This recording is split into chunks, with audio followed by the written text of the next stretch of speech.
The decision, though, field for you to go Jayden Daniels over Drake Maye. I'll tell you why I still have Maye ahead of Daniels. You tell me why you made that move of Daniels over Maye. All right, so Jayden Daniels versus Drake Maye is a little bit of a stylistic preference, right? As far as stature is concerned, these two are on the opposite ends of the spectrum. Drake Maye is 6'3", 230, 240 pounds.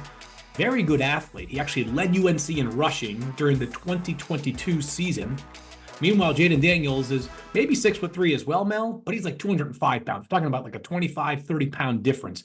Much more slender, but much more athletic as well, as Jayden Daniels had over 1,000 rushing yards this past season, also had nearly 4,000 passing yards. He accounted for 40 touchdowns through the air, which is 4 interceptions. He was unbelievable dicing teams up at the college level.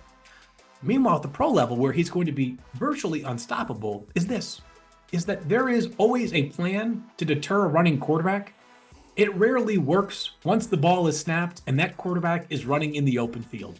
Perhaps you can call it the Lamar Jackson influence that I am feeling right now. But as we are watching Lamar Jackson en route to his second NFL MVP in his first 6 seasons, and of course the Ravens, the best team in the NFL this year, in large part because of the brilliance of Lamar Jackson, I am looking at the dynamicism of Lamar. And while he's a better overall athlete than Jayden Daniels, as far as quarterback prospects since Lamar was taken back in 2018 with a 32nd pick in the first round, I think he's the most athletic quarterback that we have seen. Justin Fields, the other one in that conversation. But Jayden Daniels, with his ability to completely change the math for a team with his legs, is so valuable. You think about the teams at the top, Mel, and as you know, of course, many of the teams picking at the top of the draft board that weren't acquired via trade, like Chicago at pick number 1, have 2 commonalities.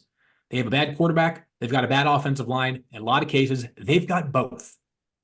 I think that Jayden Daniels, the minute he is picked, not only makes the team's quarterback room a whole lot better, but the offensive line a whole lot better. You simply can't rush the same way when you have a quarterback that if he breaks the pocket and he's in the open field, it might be a touchdown, as you can when it's a quarterback who is potentially a statue or just an average athlete. Drake Maye is not an average athlete, but Jayden Daniels is a superior athlete to Drake Maye. That was how I broke the tie between 2 of the very best players in the entire draft. Yeah, and I think how far do you want to move up, Jayden? I think your comps are always something we factor in a little bit. You mentioned Lamar Jackson, 32nd pick, passed over by, I think Arizona for Josh Rosen. Think about that. Yeah. Josh Rosen went way ahead of Lamar Jackson, right? So you think about where we are now. Now Jayden Daniels, because of Lamar Jackson, is now a top 5 pick guaranteed, right? And you think about where we were going back when Dave Meggett was successful coming out of Towson State University, now Towson University, ends up being a 5th round pick. Great career. They wanted to get a Dave Meggett. They took Dexter Carter in the 1st round. Then you think about what Russell Wilson meant to Kyler Murray and Bryce Young, showing that a 5'10" and 3/4 quarterback can have a successful Super Bowl winning career, right? So all this opens up opportunities for guys coming in future years. And certainly Jayden can thank Lamar. No question about that.